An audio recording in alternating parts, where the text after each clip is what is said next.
For almost 2 years, the world did not see her wear a crown. No tiara, no diamonds catching candlelight. Just a woman fighting something far heavier than royal duty, cancer.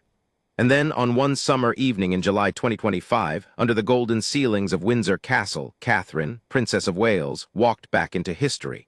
She wasn't just returning to public life. She was stepping into a moment that had never happened to her before, a rare and deeply personal honor, pinned directly from the king's own hand, in front of presidents, royals, and a watching world.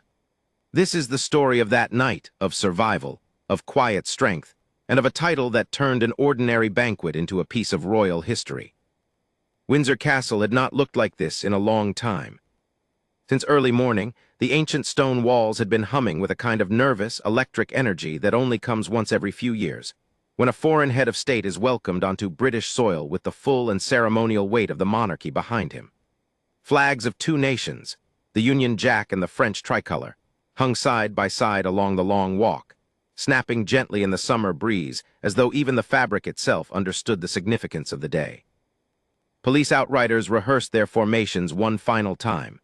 Household cavalry horses, groomed to a mirror shine, stamped restlessly in their stables, sensing that something important was coming. Somewhere inside the castle, kitchen staff moved with the practiced urgency of people who had done this before, but never quite got used to the pressure. Trays of delicate hors d'oeuvres, the final polish on centuries-old silverware, the careful unfolding of napkins embroidered with royal crests that had sat in storage since the last state visit. This was the state visit of French President Emmanuel Macron and his wife Brigitte Macron to the United Kingdom, the first of its kind in years, a moment steeped not just in politics but in history, tradition, and above all, symbolism. King Charles III, now several years into his reign, understood better than most the weight that these two-day spectacles carried. They were not simply dinners. They were carefully choreographed statements of alliance, respect, and continuity, a language spoken not in words but in seating arrangements, in gowns, in medals, in the precise angle of a bow. But for Catherine, Princess of Wales, this particular evening carried a meaning that went far beyond diplomacy. For those who had followed her journey, and by now nearly everyone in Britain had, the last 2 years had not been easy ones. In early 2024, the world had learned that the Princess of Wales was undergoing treatment for cancer, a revelation that stripped away, for a moment, the careful distance the public usually keeps from royal lives. She had disappeared from public engagements. She had missed grand state banquets, the Japan visit, the Qatar visit, occasions where in another life she would have glided down the red carpet in silk and diamonds without a second thought. Instead, she had spent those months out of the spotlight, focused on something far more important than protocol: getting better. By the start of 2025, hope had begun to return. She announced carefully and without fanfare that she was in remission. Slowly, she had eased back into public life, a garden party here, a hospital visit there, always measured, always cautious, her team clearly mindful of not pushing her too far, too fast. But a full, formal state banquet, with its late hours, its layers of formality, its unblinking cameras, was a different kind of test altogether. It would be her first since 2023, almost 2 years without a tiara. 2 years without the particular kind of public performance that came with representing the crown on its grandest stage. So when the announcement came that the Princess of Wales would indeed be attending the state banquet for the French president, it was more than a scheduling note in a royal itinerary. It was, quietly, a milestone, a signal that she was truly, finally ready. That evening, as the sun began its slow descent over the Berkshire countryside, black cars began arriving in careful sequence along the castle's cobbled drive. Foreign dignitaries stepped out in tailcoats and evening gowns. Sir Elton John and his husband David Furnish were spotted making their way inside, along with Sir Mick Jagger and his partner Melanie Hamrick. A reminder that these evenings, for all their ceremony, also blurred the line between statecraft and celebrity. Actress Dame Kristen Scott Thomas arrived as well, her presence another thread connecting British and French culture, art imitating the very diplomacy being celebrated that night. Inside, St. George's Hall was being transformed into something almost unreal. The 50-meter-long table, one of the longest in the world used for a single banquet, ran nearly the entire length of the historic hall, dressed in gold candelabras, crystal glassware, and precisely folded linen. Musicians would later play from a balcony above, their music drifting down over conversations conducted in careful diplomatic English and French. It was, in every sense, theater, grand, deliberate, and dazzling. And somewhere in a private suite of Windsor Castle, Catherine was preparing. Those close to the princess have often said that her approach to these events is never about vanity, but about meaning. Every choice, the designer, the color, the jewelry, tends to carry a message, whether personal or diplomatic. Tonight would be no exception. She had chosen a striking dark red gown by Sarah Burton, the same designer who had crafted her wedding dress more than a decade earlier. The floaty silk crepon fabric featured a banded waist, soft pleats at the bodice, and a sheer cape that moved like something out of a painting. The red was not accidental. It was a deliberate nod to the French flag, a quiet diplomatic gesture stitched into fashion, the kind of detail royal watchers live for, but one that also revealed something deeper. Catherine's understanding that even in her physical return to public duty, every element of her appearance would be read as a message of strength, respect, and renewal. She paired the gown with Princess Diana's favorite tiara, the lover's knot, a piece steeped in royal history, once worn by Diana herself at countless engagements decades earlier. For Catherine, wearing it again after such a long absence was more than a fashion choice. It was a quiet act of continuity, a thread stretching from one Princess of Wales to another, a reminder of legacy carried forward through hardship and healing alike. As she and Prince William prepared to make their entrance, the couple shared a brief, warm photograph on social media, a small glimpse into a moment that, for once, felt almost ordinary, two people getting ready for a big night out, even if that night out happened to be one of the most closely watched events in the royal calendar that year. "Ready for what promises to be a wonderful state banquet this evening in Windsor," the caption read, simple and understated, giving away little of the significance building behind the scenes. But everyone who understood the full story knew this was not just another banquet. This was Catherine's return to the grandest stage the monarchy had to offer, and though no one outside the family yet knew it, the evening held one more surprise, a quiet, deeply personal one. A moment that had nothing to do with fashion and everything to do with belonging. As the first guests took their seats and the golden light of St. George's Hall settled over the long table, the Princess of Wales walked in beside her husband, poised, composed, and radiant in red, unaware, perhaps, of just how much history this particular evening was about to make. Inside St. George's Hall, the atmosphere had shifted from anticipation to full, breathless ceremony. Every seat along the 50-meter table was filled, every guest positioned with the kind of precision that only centuries of royal protocol could produce. At the center of the table sat King Charles III and President Emmanuel Macron, flanked by Queen Camilla and Bridget Macron, the visual heart of the entire evening, the symbolic meeting point between two nations bound by 1,000 years of shared, often complicated, history. The Prince and Princess of Wales were seated not far away, their presence a quiet but unmistakable signal of continuity, the next generation of the monarchy, standing shoulder to shoulder with the current one. Around them sat the Duke and Duchess of Edinburgh, Princess Anne, the Duchess of Gloucester, and a long list of ambassadors, ministers, and cultural figures whose presence underscored just how far-reaching this alliance truly was. The room itself seemed to hold its breath before the king rose to speak. Charles, dressed in full ceremonial regalia, looked out over the sea of faces, some familiar from years of state occasions, others meeting his gaze for the first time. His speech, delivered with the practiced calm of a monarch who had spent decades preparing for exactly this kind of moment, reached back through 1,000 years of shared history between Britain and France. He spoke of admiration, of rivalry turned into friendship, of centuries in which the two nations had, in his words, admired each other, amused each other, and imitated each other.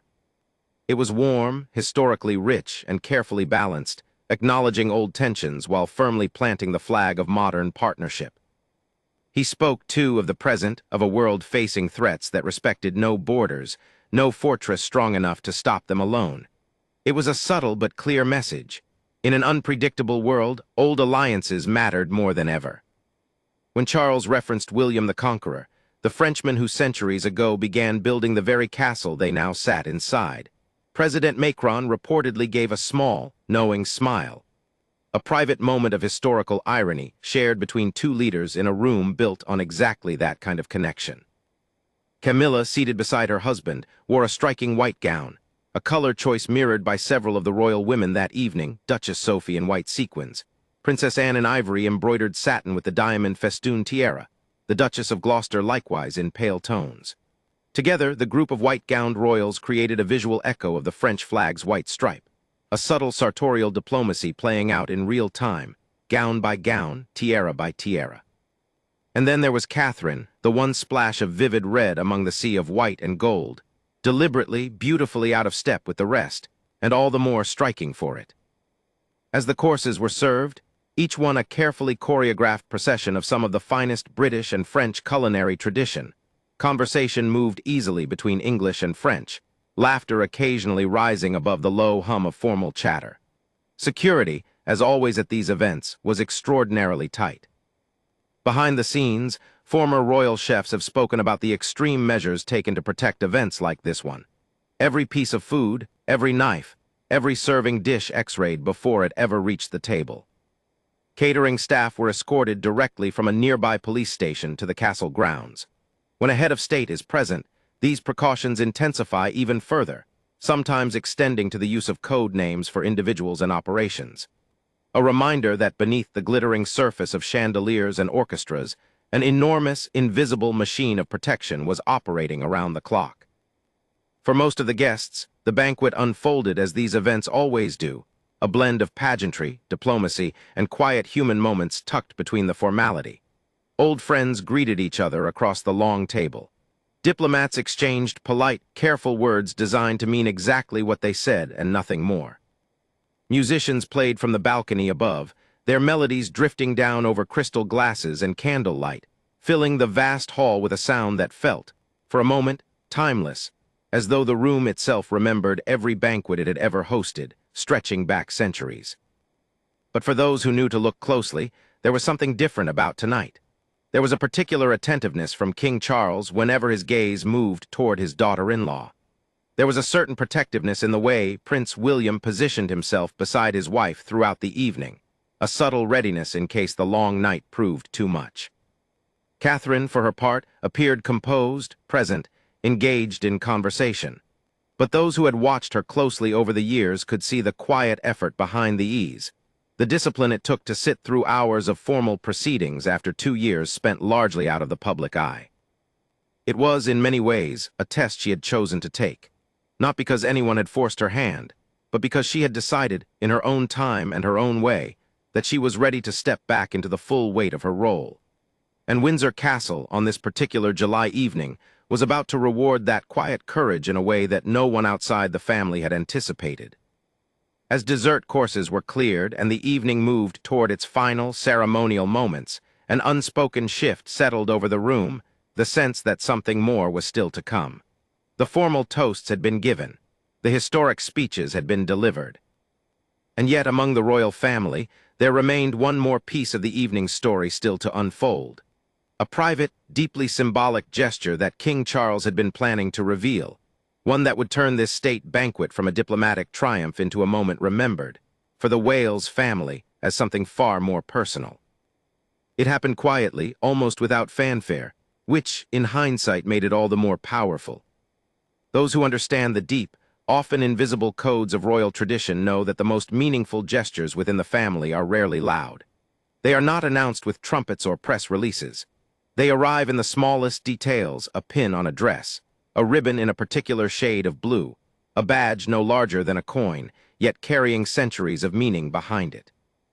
That night at the French state banquet, eagle-eyed royal watchers and fashion historians noticed something new pinned to Catherine's gown, worn on her left shoulder in the traditional position for such honors. It was the royal family order of King Charles III, and for Catherine, it was the first time she had ever worn it in public. The royal family order is one of the monarchy's most personal and exclusive honors. Unlike the grand chivalric orders bestowed for public service or military achievement, the royal family order is intimate by design, a decoration created and given directly by the reigning monarch, exclusively to the senior women of the royal family. It typically features a miniature portrait of the monarch themselves, painted by a specially commissioned artist, bordered in diamonds, and mounted on a silk ribbon in a color chosen by that monarch to represent their reign. For King Charles's order, the artist Elizabeth Meek had been commissioned to paint the miniature, a delicate, detailed portrait of the king, topped with the Tudor crown rendered in diamonds and enamel. The whole piece mounted on a pale blue ribbon of watered silk crafted by the renowned milliner Philip Treacy. In a detail that spoke volumes about the values of the modern monarchy, the miniature had been created on polymer, a specially developed alternative to traditional ivory. A quiet but deliberate signal, many believed, of support for conservation efforts and the fight against the ivory trade, causes long associated with Prince William's own work in Africa and beyond. Queen Camilla had been the first to debut King Charles's royal family order publicly, wearing it during a state visit to Japan in June of the previous year. Since then, it had begun appearing on the gowns of the family's most senior women, a quiet, visual hierarchy of honor, worn alongside older orders from monarchs past. That night in Windsor, both Camilla and Catherine wore not one but two royal family orders side by side. King Charles's new blue-ribboned order, and Queen Elizabeth II's older order on its distinctive yellow silk ribbon, a detail also shared by the Duchess of Edinburgh and Princess Anne. Each woman a living thread connecting the reign of the late queen to the new era under her son. But for Catherine, the moment carried an additional layer of history entirely her own. Years earlier, in 2017, when she had first received Queen Elizabeth's royal family order, she had made a quiet but significant choice, becoming the first British royal to wear the honor crafted from glass instead of the traditional ivory miniature base. A small but symbolic act that had, at the time, gone largely unnoticed by the wider public, but had not gone unnoticed within royal historical circles. Now, in 2025, she stood once again at the center of that same quiet tradition, this time receiving the honor from an entirely different monarch, in an entirely different chapter of her own life. The king, whose own path to the throne had been anything but simple, and the princess, whose road back to public life had been paved with a battle few could imagine, met in this small, glittering symbol pinned above her heart. It was not merely an accessory. It was an acknowledgement, quiet, dignified, and deeply personal of her place within the family, her endurance through hardship, and her return to duty on the grandest of royal stages. Royal historians were quick to note the deeper significance layered into the detail. Looking back through generations, few royal women had accumulated more than one or two family orders in their lifetime. The late Princess Margaret had famously worn three across her years of service, from King George V, King George VI, and Queen Elizabeth II successively, a visual timeline of her decades within the family. For Catherine, still relatively early in what many expect to be a long and significant royal career, this was only the second such honor of her life, with historians already speculating that a third, from a future King William, might one day join it. An extraordinary thought that placed her personal story within a much longer, generational arc of royal continuity. What made the moment resonate so deeply with the public, once photographs and details began circulating in the days that followed, was not simply the history or the craftsmanship of the order itself. It was the timing. Here was a woman who, less than 18 months earlier, had disappeared from public view entirely while undergoing cancer treatment, who had missed state banquets in Japan and Qatar, who had spent a year rebuilding her strength out of the spotlight, now standing beneath the golden ceilings of Windsor Castle, wearing a new mark of royal honor for the very first time. It was less a fashion moment than a quiet symbol of survival, resilience, and renewed purpose. Those close to the family have suggested that King Charles, himself no stranger to a difficult and closely watched health battle of his own in recent years, understood better than almost anyone what this moment meant for his daughter-in-law. Two members of the same family, each having walked through the frightening uncertainty of a cancer diagnosis in the full glare of public attention, standing together that evening. One presenting an honor, the other receiving it, created a symbolism far richer than any press release could have captured. For Catherine, the pin on her gown was small, but its weight in the story of her own journey was immeasurable. News travels fast in the world of royal watching, and by the following morning, the image of Catherine at the state banquet, radiant in red, the new royal family order glinting subtly on her shoulder, had already made its way across newspapers, magazines, and social media feeds around the world. What began as a fashion detail noticed by a handful of dedicated royal historians quickly became a headline in its own right, spreading through outlets that understood exactly what this small badge represented. Commentators and royal historians alike pointed to the layered symbolism of the moment. Here was a woman who had spent much of the previous 2 years largely hidden from the cameras that once followed her every move, now standing at the very heart of one of the monarchy's grandest ceremonial occasions, newly and visibly marked with a personal honor from the king himself. Analysts noted that unlike public medals awarded for service or achievement, the royal family order carries no formal ceremony, no public investiture, no official announcement from the palace. It exists almost entirely within the private language of the family, noticed, if at all, only by those who understand its meaning. That Catherine's return to public duty happened to coincide with her first public display of this deeply personal honor felt, to many observers, like more than coincidence.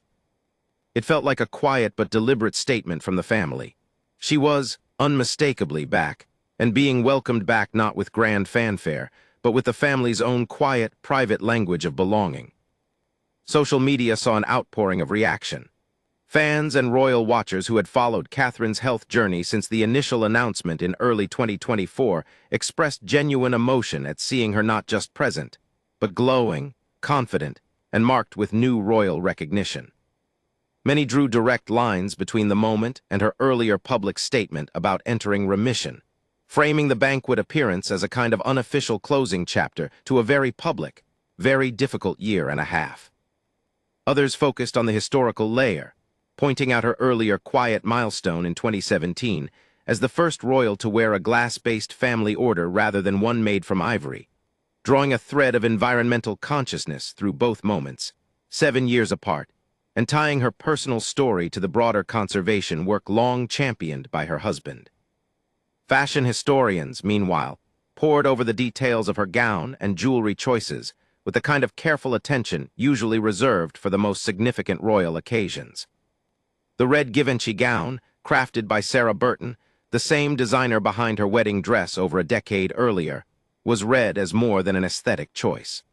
It was interpreted as a message of confidence and renewal, a bold departure from the softer, more muted tones she had favored during her recovery period. Paired with Princess Diana's lover's knot tiara, an heirloom rich with its own complicated history, the overall look was described by several commentators as one of the most quietly powerful style statements of Catherine's public life, not because of its glamour alone, but because of everything it represented beneath the surface. Within royal circles, the moment was also read as a significant marker for the future shape of the monarchy. With King Charles's own health journey still very much part of the ongoing public conversation, and with William and Catherine increasingly positioned as the stabilizing, forward-facing future of the institution, the image of the king personally honoring his daughter-in-law at such a high-profile diplomatic event carried unmistakable symbolic weight. It reinforced, without a single word of official commentary, the deep bond between 2 generations of the royal family who had each, in their own way, faced a serious health crisis in recent years and emerged determined to continue their public duties. Perhaps most striking to many observers was simply the human dimension underneath all the ceremony and tradition. Stripped of tiaras, gowns, and centuries-old honors, this was, at its core, a story about a family supporting one of its own through an extraordinarily difficult period, and marking her return in their own private and time-honored way, with a gesture that said far more than words ever could. As the days passed and the initial wave of coverage settled, the moment took its place within the long, layered tapestry of royal history. Not the loudest headline of the year, perhaps, but one of the most quietly meaningful. A small blue ribbon, a miniature portrait, a single pin on a red silk gown, and within it, an entire story of resilience, family, and quiet royal continuity playing out in front of the world, whether the world fully understood it in the moment or not. In the weeks that followed the state banquet, the image of Catherine standing beneath the golden light of St. George's Hall, the royal family order catching the candlelight on her shoulder, settled into something more permanent than a single night's headline. It became, for many who had followed her journey, a kind of quiet marker in the ongoing story of the modern monarchy, a visual full stop at the end of an extraordinarily difficult chapter, and the gentle opening line of whatever came next. For Catherine herself, those close to her have suggested that the evening was never really about the honor itself, however historically rich it may have been. It was about presence. About standing, once again, beside her husband and the wider family, fulfilling a role she had trained for and grown into over more than a decade of public life, after a period when simply being present at all had felt like an uncertain and distant goal. The royal family order was a beautiful, symbolic detail, but the real story of that night was written in something far less tangible. The steadiness in her posture through hours of formal proceedings, the warmth in her expression as she engaged with guests from two nations, the simple, quiet fact of her being there at all. Royal historians, reflecting on the broader arc of her journey, often point out that the true measure of a royal life is rarely found in any single grand event, but in the accumulation of small, consistent moments of duty carried out over years and decades. Viewed through that lens, the French state banquet was neither an ending nor a dramatic turning point, but rather one more careful step in a long walk back to full public life. A walk that had begun quietly, months earlier, with small garden visits and short public appearances, and had built gradually toward this grand, formal return to the very heart of royal ceremony. There is also a longer, generational story woven through the evening that historians have been quick to highlight. Catherine now holds royal family orders from two different monarchs, Queen Elizabeth II and King Charles III, a distinction shared by only a small number of royal women across history. Should Prince William one day ascend the throne, as is expected in the natural course of the monarchy's succession, many have already speculated that Catherine could one day join the rare company of royal women like the late Princess Margaret, who wore 3 family orders across 3 different reigns, a living, wearable timeline of an entire royal life. It is a thought that stretches far beyond any single banquet, situating that July evening within a much longer arc of institutional continuity, one generation quietly preparing to hand its symbols, its duties, and its honors to the next. For the wider public, the lasting image of the evening was never really about royal protocol or the technical history of ceremonial orders. It was about resilience, about a woman who had spent a significant part of her life fighting a deeply personal, deeply frightening battle largely out of public view, choosing, when she was ready, to step back into the brightest and most demanding spotlight the monarchy has to offer, and doing so not with hesitation, but with quiet, deliberate grace. The red gown, the diamond tiara, the small blue-ribboned order pinned above her heart, each detail became, in its own way, part of a larger, unspoken message. That recovery does not have to be loud to be powerful, and that a return to duty can carry as much meaning as any grand public statement ever could. As the golden light of St. George's Hall gave way that night to the quiet dark of the Windsor countryside, and as guests began their slow procession back through the ancient halls toward waiting cars, few among them could have fully grasped just how significant the evening would come to be remembered.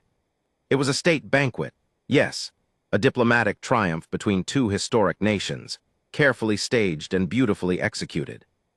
But tucked within its grandeur was something smaller, and in many ways far more important. A family standing together, a king honoring the woman who would one day stand beside his own son as queen, and a princess, finally, fully, unmistakably home. And so the story of that July evening at Windsor Castle endures, not simply as a chapter in the long history of British and French diplomacy, but as one of the quiet, powerful human moments that occasionally rise up from within the endless ceremony of royal life. A reminder that behind every tiara, every ribbon, and every carefully staged banquet, there are real people living real lives, carrying real battles, and that sometimes the most historic titles are the ones that mean the most not because of what they represent to the world, but because of what they represent to the person wearing them.